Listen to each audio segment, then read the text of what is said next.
Kakain tayo ngayon ng dragon fruit dahil ito ang isa sa benepisyo nito ay anti-inflammation. Kaya ipapaliwanag sa atin ni Pastor Vito. Kumain muna tayo habang ikay nagpapaliwanag, Pastor. Aruy. Ang sarap.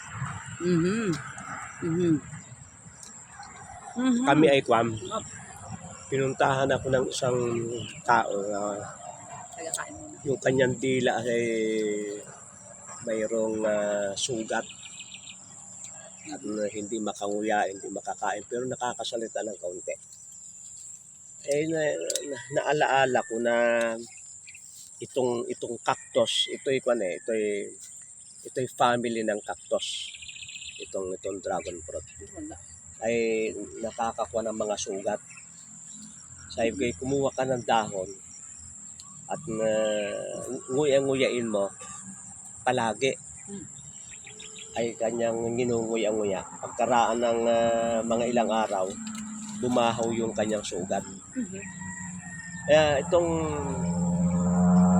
dahon na ito, pag matanggal yung tinik at inyong mablender, ang kanyan ay bambaga, parang ukra, madulas-dulas, laxative. Ang lasa ay maasim-asim. At kung may mga sakit kayo sa tiyan, mga pamamaga, ay makakatulong yan. Pati itong pagkain ng prutas. Kaya, anong sarap ng kwan? Ang sarap talagang kumain ng sariling tanim at saka itong dragon fruit. Ngayon po ay season ito dito sa Occidental Mindoro. Iisang beses lamang to sa isang taon na nagbubunga. Kaya sasamantalahin na namin itong bunga ng dragon fruit. Mayroon pa doon na 3 na aming nakita.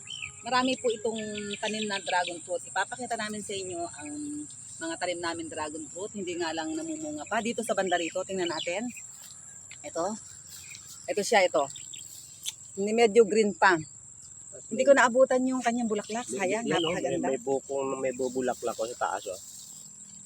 Kaya sabi nga ni Pastor, ayun, maganda daw po sa inflammation, kaya maganda tayong kumain ito. Kaya marami pong salamat sa patuloy na pagsubaybay sa mga ka-natural ni Pastor Vito. Tayo po'y kumain.